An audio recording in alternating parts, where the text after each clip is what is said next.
بینەرانی بەڕێزی تەلەڤیزیۆنی کۆمەڵە لە بەرنامەی تەندروستی سڵاوی خۆم و باقی هاوکارانم پێشکەشتە. بەڕێزان بۆ ئەم هەفتە نەتیجەی توێژینەوەیکی تازەیە کە لەسەر ڕژیم غەزایی کەم کەربۆهیدرات یا کەم قەنیە کە تەسیراتی لەسەر نەخۆشی دیابەتی جۆری دووە. پێشەکی کە بڕووینە سەر ئەو پێشکەشکردنی ئەو بەرنامەیە لە خەمەتەوە بە ڕێزان ڕاگەینم کە هەر پێشنیار یا پرسیارێکتان هەیە ئەتوانن بۆ ئیمەیلەی کە لە خواری شاشەکەت دێت بۆمانی بنێرن و لە ماوەی ڕابردوودا چەند پرسیار و چەند پێشنیارێک هاتووە کە لە مەجالێکی مناسبدا لە بەرنامەکانی داهاتووە حتما هەم جوابی پرسیارەکان هەموو پێشنیارەگەریشەکە کراوە ئێمە لەبەرچاوی یەکدی. هەروەکە وتم بۆ بەرنامەی ئەم حوتووەماندا نەتیجەی توێژینەوەی کە تاقیقاتێکە کە تازە کراوە لەسەر ڕژیم غەزایی کەم قەند یانێ ئەو خواردنە کە ئەو ڕژیم غەزایی کە ئەبێ ڕعایەت کەم قەنە و تەسیراتی لەسەر نەخۆشی دیابەتی ئەو دیابەتی جۆری دووە. دیابەتی جۆری دوو یا دیابەتی تیپی دوو نەخۆشیکی متابولیکە یعنی نەخۆشیکە ڕەبتی هەیە بە سوخت و سازەوە لە کاتێکیشە ڕووەدات کە جەستە ئینسولینێکی کە ئینسولین بە میزانێکی کافی دروست ناکات یا ئەگەر ئەنسولینیش دروست دەکات ئەو ئەنسولینە ئەتوانێت بە باشی کار ناکات و هەروەها ئەڵێن کە من نەخۆشینێکی مقاوم یا مقاوم بە ئەنسولینە. ئەنسولینیش کە خۆی هۆرمۆنێکە کە بە ئەو تحریک ئەو سلوگەرەکە لە لەشە ئەنجامیەدات ئەوێتە باعیسەوەی کە قەند بشکێت تەجزیە بێت و ئێنەرژی ئازاد بێت یا وزە ئازاد بێت و وزەش ئەوەیە کە بۆ فعالیت بۆ جموجۆ بۆ کارکردن ئێمە پێویستیمانە. دیابەتی جۆری دوو معموڵاً لە تەمەنی 40 ساڵ بەروژوورەوە خۆی نیشانەدات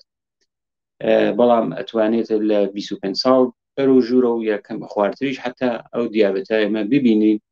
و هەروەها ئەڵێن کە دیابەتێکە کە دیابەتێکی نەخۆشیکی ئاسیاییە بە تایبەت ئاسیای جنوبی ئاسیای بەشی باشوورە کە لەوێ زۆر بەرچاوە ڕێژەکەی ها لە سەرەوە لەو کەسانەکە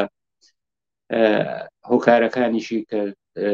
هۆکاری توشبوون بە نەخۆشی دیابەت ئەوەیە کە ئیزافە وەزنە ئەوەی کە کێش لەسەرەوە بێت قەڵەویە یا چاخی یا ئەوەی کە جموجۆڵی لەش کەم بێت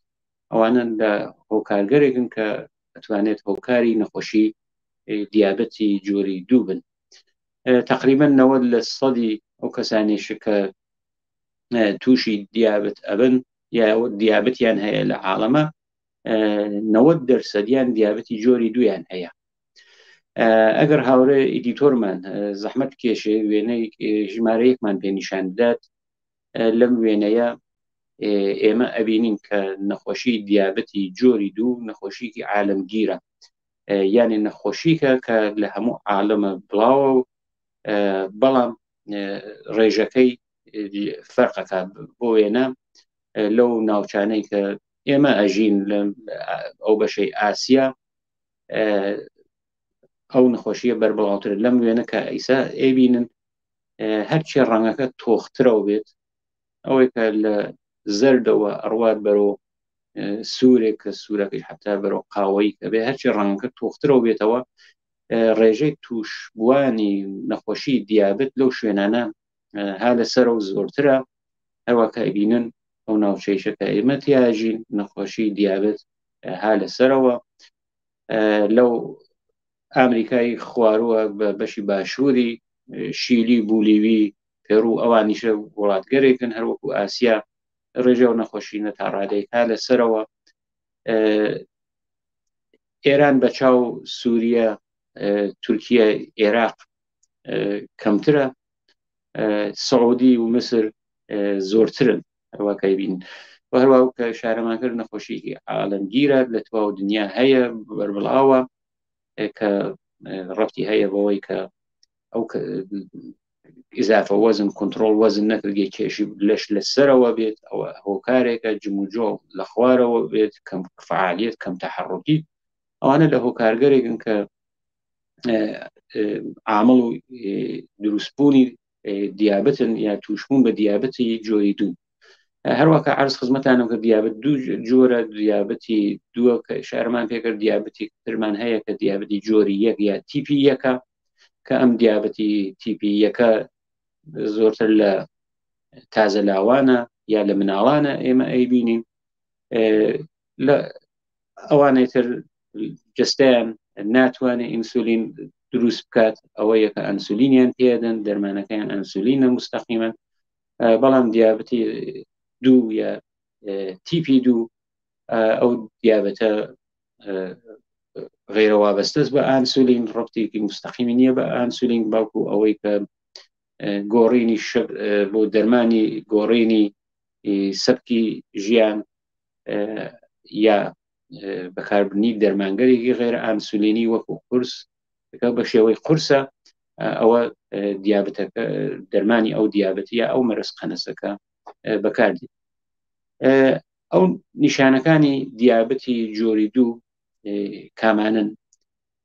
لە دیابەتی جۆری دووە لەش توا و سعی و تەلاشی خۆی ئەکات تا ئەو قەنە ئەو گلوکۆکە بە ناو عەلمیەکەی گلوکۆزە لە لەش بیکاتە دەرەوە چۆنش بیکاتە دەرەوە لە ڕێگەی میسکردنە کە هەوڵەدات ئەو قەنە ها لە لەشە بڕواتە دەرەوە. هەروەکە لەم وێنە ئەیبینن نیشانەکانی دیابەتی جۆری دوو یا تیپی دوو ئێمە ئەبینین. یەکێک لەو نیشانەگەریە ئەوەیە کە سەرۆچوونەوەی تینوێتیە ئەو کەسانەی کە تووشی دیابەتی جۆری دووە بن هەست بە تینویتیەکی زۆرەکەن دیارە کەسانی کە زوو تینویانە زۆریش ئاوە نوشنەوە ئەوە یەکێک لە نیشانەکانە. جیا لە تینوێتی هاوشان ئەو برسیەتیش ئەڕواتە سەرەوە یانێ هەروەکو جاران وەکو پێشووتر کە چەند ژەم خواردن یان نەخوارد بەڵام ئیتر هەست دەکەن کە ژەمەکان نەبێت زیاتر کەنە زوو زوو برسیانە بێت ئەوە توانێت لە نیشانەکانی دیابەتی جۆری دوو بێت. میسکردنیان ئەڕواتە سەرەوە سێزیا کات حتا ئەوەیە کە بەتایبەت لە شەوە میسکردن زۆرەکات ئەوەیە کە چەند جار ئەو کەسە مەجبورە کرێت کە لە خەوت ڕات چڵەکێت و بڕوا بۆ میسکردن. کاتێکە قەن ئەشکێ لە لەشە وزە یا ئەنرژی ئازاد دەبێت ئەو ئەنرژیە کە بۆ جم و جۆ بۆ کارکرد ئیشکردن فعالیت ئەوانە کە بەکاردێت لەم کەسانە ئەو قەنە ناشکێت و کاتێکی قەن کۆ بۆ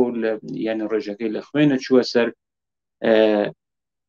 ئەمانە هەست بە ماندوویەتێکی زۆرەکەن ئەوە ماندوویەتی زۆر ئەوەی هۆکار دانێت لە نیشانەکانی دیابەتی جۆری دووە و هەروەها هاتنەوە خوارەوەی کێش یا وەزنە کە لە نیشانەکانیانە ئەو عەزولە ئەو مایچە ئەوانیشە تێتە خوارەوە یانە حەجمەکان تێتە خوارەوە و هەر وەکوکە ئەوەی کە وتمان کە کێش دابەزێت ئەوە ئەتوانێت لە نیشانەکانی عەلایمی دیابەتی جۆری دوو بێت. جیا لەوانە عوامڵ یا ڕیسکەرێکن کە خەتەر ئەبەنە سەرەوە بۆ تووشبوون بە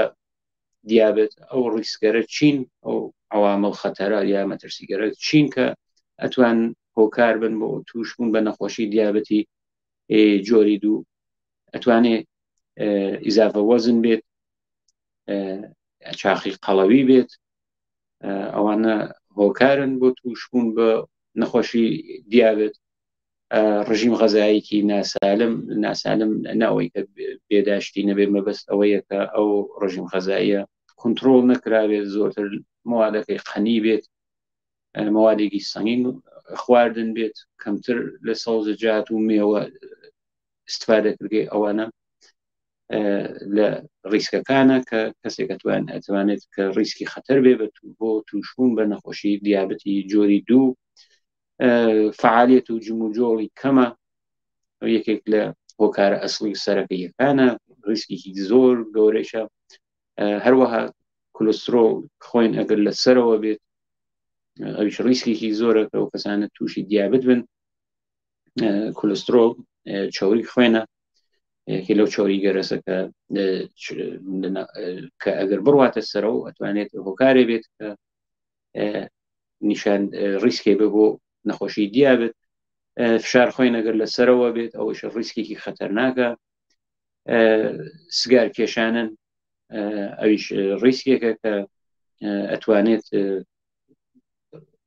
ڕێژەی تووشبوون بە دیابەتی جۆری دوو بواتە سەرەوە. و هەروەها کە ئەڵێن کە ئیتنیگەر یان نژادگەرێکی تایبەت وەکو ئەوەی کە لە ئەو وێنێ ژمارە یەکە بینیمەن کە لە ئاسیا هەن یا لە بەشێک لە ئامریکای خوارووە هەن، ئامریکای جنوبی هەن، ئەوانە ئەتوانێت ریسکەرێ بێ کە ریسکی خەتەر بن بۆ دیابەتی جۆری دوو. بۆ وەراست ئەگەر بڵێن کە تا چه ڕادێک ئەسەری هەیە، وەراست ئەتوانێت ئەو مەترسی تووشبوون بە دیابەتیشە بواتە سەرەوە. ئەگەر دایک یا باوک یەکێکیان تووشی دیابەت بن، میزان احتمالێکە ئەو مناڵەی لەوان لە دایکە بێت ئەوەیە کە 15% احتمالە زۆرترەکە ئەو مناڵە تووشی دیابەت بێت. و ئەگەر هەردوو یانێ هەم دایک هەم باوک تووشی دیابەت بن، ئەو ڕێژە 3 زیاکات، یانێ لە 175 ڕیسکەکە ئەڕواتە سەرەوە. و احتمالی هەیە لە 175 ئەو مناڵانێک کە لە دایکە بن لە دایک و باوکێکی دیابەتی تووشی دیابەتە بن. وەکو باقی نەخۆشیەکانی تر دیابەتیش عوارزێکی هەیە، کەسانی کە تووشی دیابەتە بن و عوارزە هەیە. لەو عوارزە ئەتوانین ئیشارە بکەین کە ئاسیب و سەدەمەگەرێکە بە دەمارگەر خوێنی ئەگات، بە سیستم عەسەبی ئەگات و هەروەها بە ئەندامەکانی لەش. نەخۆشیگەر قەلبی، سەکتەی مەغزی، ئانژین کە ئەو ئەیش قەفەسەی سینەسە، ئەوانە ئەتوانێت لە عوارزێ بێت کە بە دوای تووشبوون بە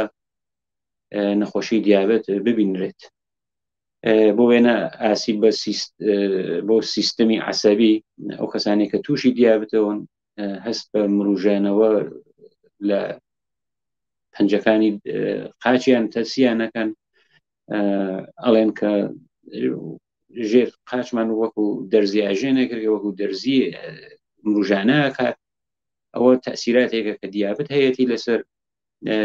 سیستمی عەسەبی، هەروە ئەتوانێت لە سەر ئەعسابی ناو سکیشە یانە ئەعسابی دەستگای گواریشیشە تەسیراتی خۆی بێت. ئەو کەسانە تووشی سکچوونە بن یا ئیسهاڵ، ڕشانەوە، هەروەها ئەتوانێت تووشی یەبوسەتگەرێکی درێژ ماوەیشیان بکات. دیارە لەسەر چاویش تەسیراتی خۆی هەیە، لەسەر شەبەکیەی چاوە تەسیردانێن، نور بە باشی ناتوانێت تێپەڕێت لە شەبەکیە، بۆیە تووشی مشکلاتی چاویشە بنەمانە هەر لەوەی کە ئاستی بینینیان تێتە خوارە و میزان بینینیان تێتە خوارە و تا ئەوەی کە ئەتوانێت ئەو دەمەرگەرێک کە لە چاوە هەیە سوور خۆی نیشانەدا سوورەوێت و ئەوانە ئەتوانێت لە عوارزێ بێت کە بە دوای دیابەتی جۆری دوو خۆی نیشاندات. دیارە نەخۆشیگەر کولیەیش لە عوارزی دیابەتی جۆری دووە، بەتایبەت ئەگەر کەسێکی ئەوکات لەگەڵ ئەوە نەخۆشی فشارخۆی نیشی بێت کە تووشبوونی گورچیلە یا کولیە بە نەخۆشیگەرە ڕێژەکەی ئەڕواتە سەرەوە. بۆ برینەکان ئەگەر برین بەتایبەت برینی قاچی لە پایە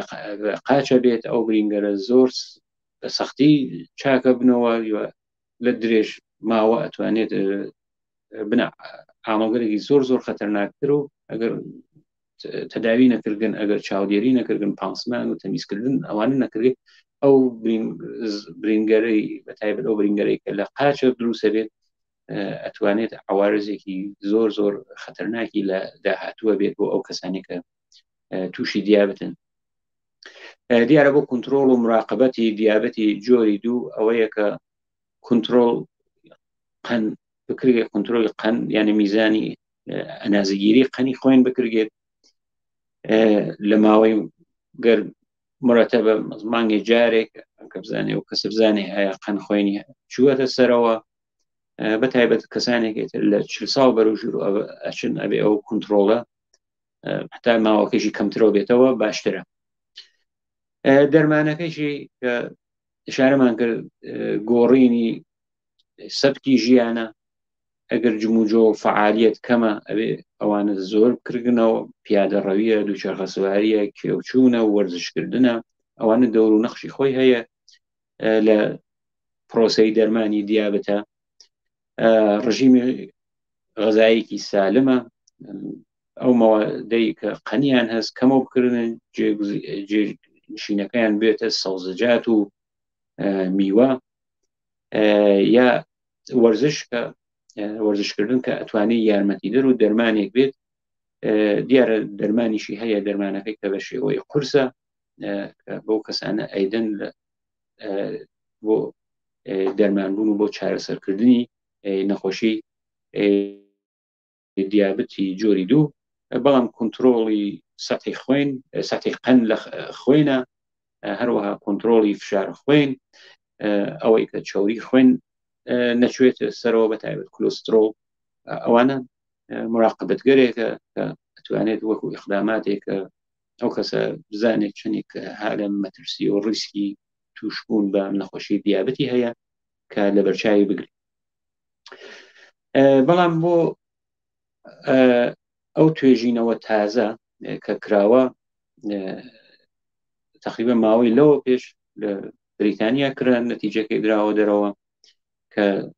لەسەر ڕژیم خواردن، ڕژیم غەزاییەکی کەم کەربۆهیدرات یا کەم قەن، ئەوە نەخۆشی دیابەتی جۆری 2 پێشتریش ئەم تاقیقاتە کرابوو، بەڵام نەتایجێکی وا موسبەتیان بەدەست نەهێنابوو کە من لە درێژەی ئەوەی کە ئەو تاقیقاتە خۆیان چیان کردووە بۆچی ئەو نەتایجە بەنسبەت ئەو تاقیقاتی کە لە شوێنگەرێکی ترە و لە زەمانگەرێکی ترە کرابوو نەتیجەکەی موسبەت بوو، کە هۆکارەکانی چی بوو، عامڵەکەی چی بوو، من پێشکەشتان یەکەم. ئەوەی کە لەم توێژینەوە هاتووە ئەڵێت کە تەواوی نەتیجە یا دەستاوەردی ئەم متاڵعە وای نیشانداوە کە کەمکردنی وەزن یا کەمکردنی نەخوارەوەی کێشی لەش لەگەڵ هاوڕ نەخوارەوەی کالۆری ئەو ئینەرژی کە ئەگەی بەبەدەن یانە ڕژیمێکی غەزایی، ئەوە ئەتوانێت بێتە هۆکارێ بۆ چاکبوونەوەی دیابەتی جۆری 2. ئەو چاکبوونەوە مەبەستیان ئەوە نییە کە دیابەت ئێتر نامێنێت، دیابەت تەواو بێت، دیابەت ڕیشەکە نەبێت، بەڵام مەبەستی ئەوەیە کە قەنی خوێنەکە هەڵەگەڕێتەوە بۆ ئەو کاتێک کە ئەو کەسە تووشی دیابەت نەبووە، یان ئەڕواتەوە بۆ میزانێکی تەبیعی. مەبەستی ئەوەیە کە ئەم دیابەتە ئەتوانێت هەڵگەڕێتەوە، یانی ئەگەر ڕژیم غەزاییەکە قەت بکرێت دووبارە ئیزافە وەزنی بێت، ئەو کەسە ئەتوانێت دیابەتەکە بە ئاسانی هەڵەگەڕێتەوە. ئەوە نییە کە یەکسەرە دیابەت نەمێنێ، بەڵام تویانە ڕعایەتکردنی ئەو دووشتە یانی هاوڕ نەخوارەوەی وەزن و ڕژیمی غەزایی ئەو نەتایجەی موسبەت داوە. هەروەکە هاتووە ئەڵێت کە میزان چاکبوونەوەکە چەندێکە، ئەڵێت ئێمە تەغیرات ئاڵوگۆڕەکەمان لە 97% بینیوە، یعنی هەر هەموویانی چاکەوە نەکردووەتەوە، بەڵام 51% یعنی لە 151 نەفەری ئەو کەسانەی کە ماوەی توشبوونیان بە دیابەتەکە 1 ساڵ بووە یا کەمتر لە 1 ساڵیش بووە، ئەوان زووتر چاکبوونەوە، ڕێژەی چاکبوونەوەکەیان زۆر ها لەسەرەوە، یعنی بەنسبەت ئەوانەی کە 5 ساڵ 10 ساڵ 15 ساڵە تووشی دیابەتن یا مەرەزقەن، ئەوانەی کە ساڵێ بووگە توش ئەو نەخۆشیە بووگن، نەتیجەکە لەوان زۆرتر فرەتر بوو، یعنی نەتیجەی ڕزایەت بەخشەکە لەوان لە سەرەوترەوە بووگە نسبەت کەسانێکە ماوەیەکی چەند ساڵە تووشی ئەو نەخۆشینن. ئەڵێ کە ئەم نەتایجە وامان پێ نیشانەدات کە ڕژیم خواردن ڕژیم غەزایەکی کەمقەن ئەتوانێت بێتە جێگوزینێکی داروی بۆ نەخۆشی دیابەت. هەروە کە شاریان کرد کە ئەمە لە وڵاتی ئینگلیسە بووە کە تویە کە یەک هۆکارگەرێکە کە ئەتوانێت بێتە عامڵ سەرفەجوویی اقتصادیش بۆ نەخۆشی دیابەتیش کە مەسەڵەن لە وڵاتی ئینگلیزیش کە لەوێش ڕێژەکەی بەنسبەت ها لەسەرەوە حتا خۆیان ئامارێکیان داوە دەرەوە کە 3 ملیۆن کەس مستعدن کە تووشی 3 ملیۆن کەسی تازە تووشی ئەو نەخۆشی دیابەتە بن. دکتۆرێک بەناو دەیوید ئەنوین وا ئەڵێت کە خۆی نوویسەر ئەم نەتیجەی مەقالەی شێزە ئەڵێت ئێمە بە شێوەی کە خۆشمان باوەڕمان ناکرد 77% ئەو کەسانەی کە ڕژیم غەزایی کەم کەربۆهیدراتیان لە یەک ساڵی ئەوەڵ یان یەک ساڵ یەکدان ڕژیم غەزایی کەم کەربۆهیدرات کەم قەنیان بردە ڕێگە تووشی چاکبوونەوە بوونەوە، یعنی قەن خوێنیان هەن بەرەو سەر ناچوو بەرەو چاکبوونەوە ئەچوو یا هەتا دەرسەدێ لەمانیشە چووکەسەوە بۆ میزان تەبیعیەکەی میزان نۆرماڵەکەی کە نەخۆش نەبوو بنەوە کاتە. ئەڵێ ئەمە پەنجەرەیەکە کە ئەتوانێت تاقیقاتی زیاترمان بۆ دوا ڕۆژ و بۆ داهاتوو پێمان بۆمانی ڕۆشن کاتەوە نیشانمانی بدات. دکتۆرێتر بەناو ئاریاکمەن کە خۆی لەو تاقیقاتە بەشداری نەکردووە بەڵام پێشتر تاقیقاتێکی کردووە خۆی لە ئامریکا بووگە، وای وتووە کە ئەم نەتایجە کە دراوەتە دەرەوە زۆر بەرچاوە و جالبە بۆ ئەوەی کە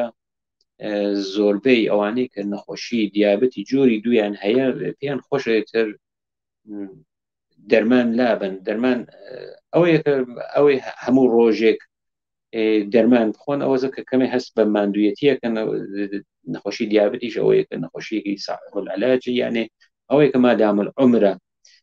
نەخۆشیکە کە تەواوی عمر ئێترە و کەسە ئەبێت دەرمان بەکار بوات ئەوەسە ئەو کەسانە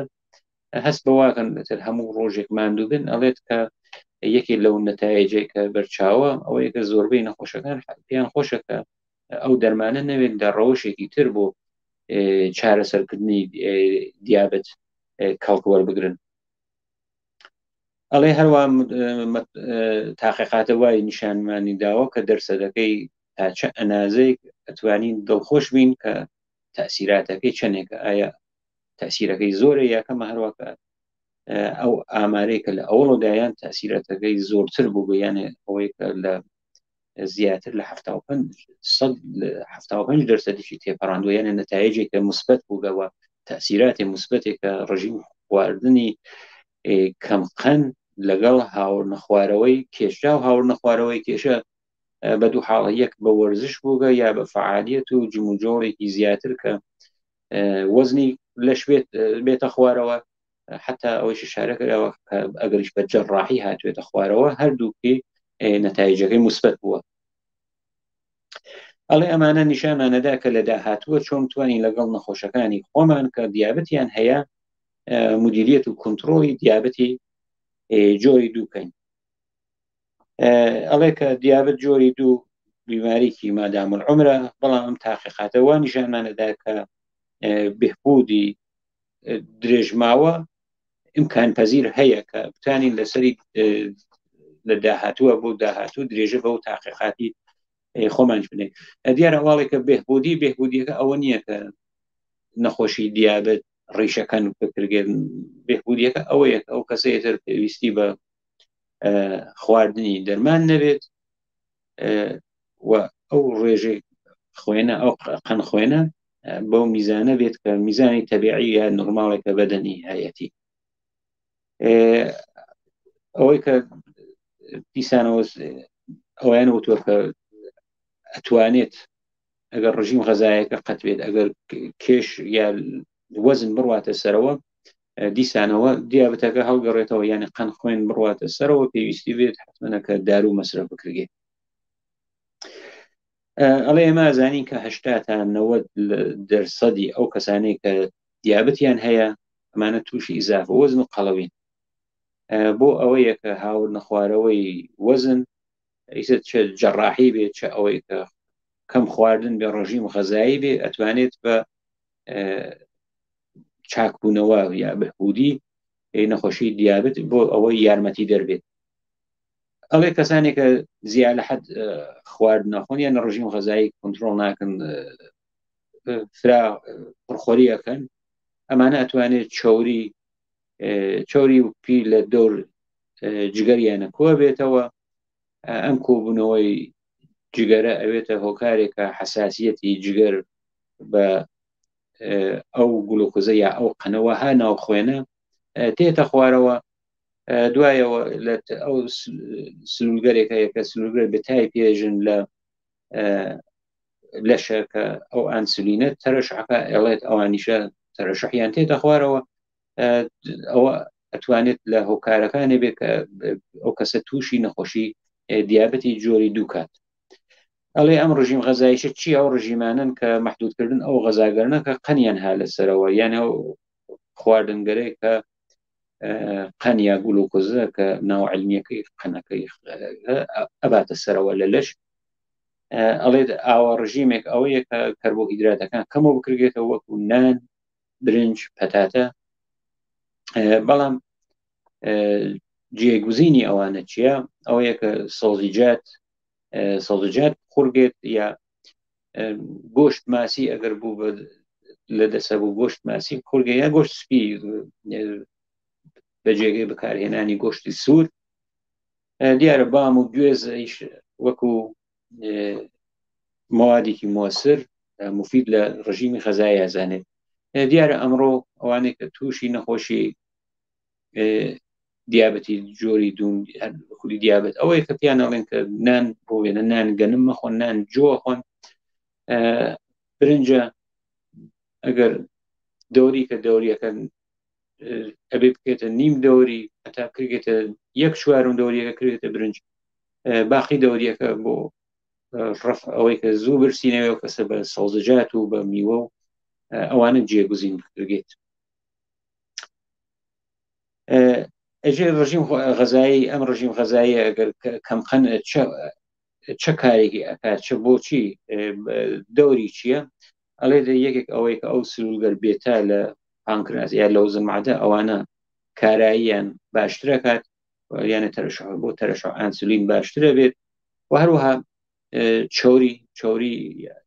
پی لە لەشە تێتە خوارەوە همچنین یارمەتی دەرە بۆ هاور نەخوارەوەی کێشیا وەزن لە ئەو کەسانە دیارە ئەوە چاڵشگەرێکیشمان هەیە مشکڵاتێکیش هەست لە پێشمانە یەکێک ئەوەیە کە ئەو وەزنەی کە لە دەست چووە دیسانەوە هەڵگەڕێتەوە کە لە ماوەی ئەو 8 ساڵە کە ئەو تاقیقاتە کراوە بینیویانە کەسانێک کە ئیزە بەهۆی ئەوەی کە ڕژیم غەزاییەکان کۆنتڕۆڵ نەکردە لە نیمەوێڵیان کردە وەزن هەڵگەڕیاگەسە و چاکبوونەوەکە نەبووگە وەکو نەتیجەگیری سەرەتایی 4 نەتیجەی ئەم 8 ساڵە تاقیقاتیانە لە 4 بەندە خولاسە کردوێتەوە ئەڵێت کە لە تواو ئەو کەسانێک کە 186 نەفەر بووبن 94یان بهبوودیکی پایدار یعنی چاکبوونەوەی کە سەدحێکە بەرچاو بێ ئەویان لە خۆیان نیشانداگە ئشاریان کردگە بەدانێ لەو ئازمایشگەرە کە بە HbA1c ناسکێ کەسانی کە نەخۆشی دیابەتیان حتما نازانن کە 3 مانگ جارێ ئازمایشێکترە ئەم ئازمایشەسە کە هەر 3 مانگ جارێکە کردگێ بۆ ئەوش ئەنازگیری قەن خوێنەکە چەندێک چووگە سەرە و یا چه تەغییراتێکی کردووە ئەڵێت کە ئێمە ئەو ئازمایشیشمانە بەڕەسی کردووە نیشانی داوە کە نەتیجەکە زۆر بەرچاوە و خۆشحاڵکوونەندەیە ئەڵێ ئەو کەسانەی کە چاک بوونەوە یا بهبوودییان بەدەست هاوردووەتەوە بەنسبەت ئەو کەسانەی کە هیچ تەغییریان نەکردە دیابەتەکە لە سەدخۆیان بووگە ئەوانەی کە چاکە بوونەوە هاورد نەخوارەوەی وەزنێکی بەرچاویان بووگە یانێ موفق بووگن لەوەی کە وەزنی خۆیان بێر نەخوارەوە ئەڵێت هەروەها ئەم تاقیقە و نیشانیدا ئەوانەی کە 1 ساڵ بوو یا کەمتر لە 1 ساڵ بوو تووشی نەخۆشی دیابەت بوون 72% هەر لە ماوەیەکی کورتە نەتیجەکە مثبت بوو، یعنی قەند خوێن هەڵگەڕاوە بۆ ئەو کاتێک بۆ میزانە نۆرماڵ یا تەبیعیەکەی. ئەڵێ نەتیجەیەکی تریشکە بوومانە ئەو نەخۆشانەی کە 5 ساڵ بەرەو ژوور تا 15 ساڵ تووشی ئەم نەخۆشیە بووبن ڕێژەی چاکبوونەوەیش هەیە لەوانە، بەڵام بەتای ئەوەیە کە کەسێ زوو توش نەخۆشیە بێت و ئەکەوێت ڕێگە چارێکە کێشی بێتە خوارەوە ڕژیم غەزایی کۆنتڕۆڵ کات بەس بە خواردترەوە بوو، یانێ چاکبوونەوەگە خواردتر بوو بە 25% بووە.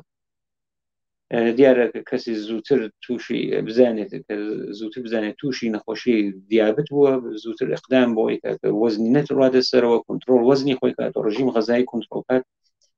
نەتیجەکەی ڕزایل بەخشتر و عالیترە. ئەڵێ پێشتریش متاڵعات و تاقیقات و توێژینەوەگەرێک تریش کراوە، بەڵام وەکو ئەم دانە ڕزایل بەخشنەوە هۆکارەکانی چین کە ئەم دانە ئاوە ڕزایل بەخشەوە یەکی گوتی احتمادێک کە لەبین نەخۆش و دوکترە بووە، ئەو احتمادە مەبەست ئەوەیە کە پزیشکەکە واقعاً بزانێ ئەو نەخۆشیە هەوڵەدا بۆ هاوڵ نەخوارەوەی کێشی ڕعایەت ڕژیم غەزاییەکە یەکات و نەخۆشەکەش احتماد کات کە بۆ وێنە ئەگەر ئەو دەستوراتی کە دوکتورەکە ئەیدات ڕعایەتی کات هۆکارێ بێت کە ئیتر بەفەرز قەنی خوێن بڕواتەوە میزانی پێشووتری و دەرمان بەکارنێرێت. ئەوە یەکێکە بەحسێکی ئازاد کە لەسەر دیابەت لەسەر چۆنیەتی وەزعیت لەبین دکتور و نەخۆشە، بەڵام وتویەتی کە حمایەتێکی مداوم و هەمیشگی ئەوە نییە کە دەستوریان پێ بدراوێت بڕن بەڵکو کۆنتڕۆڵ کراوتن هەمیشە لەبەرچاو بووبن، بەڵام باشترین و گەورەترین دەستاوردیەوەزە کە ئەو هاور نەخوارەوە یانی وەزن کۆنتڕۆڵ وەزن هاور نەخوارەوەی کێشی وەزن گەورەترین تەسیری بووگە لەسەر ئەم تاقیقاتە. هەروواکە وتم وتویشیانەکە سەرفەجوویەکی اقتصادیە دەوری هەیە نەخۆشین دیابەت ئەوەیە کە دیار دەرمانەکەی ئەگەر قورس بێت، بەڵام هەر لە وڵاتێکی وەک بریتانیا حسابیان کردووە کە $80,000 سەرفەجووی هەیە بۆیان ئەگەر ڕژیمێکی غەزایی کەم یا کاور نەخوارەوەی کێش ئەتوانێت لەو بارەو کە سەرفەجوویەکی اقتصادیش بێ بۆ ئەو وڵاتە. بینەرانی خۆشەویست لێرە هاتینە کۆتایی بەرنامەی ئەم هەفتوێشمان جارێکی تر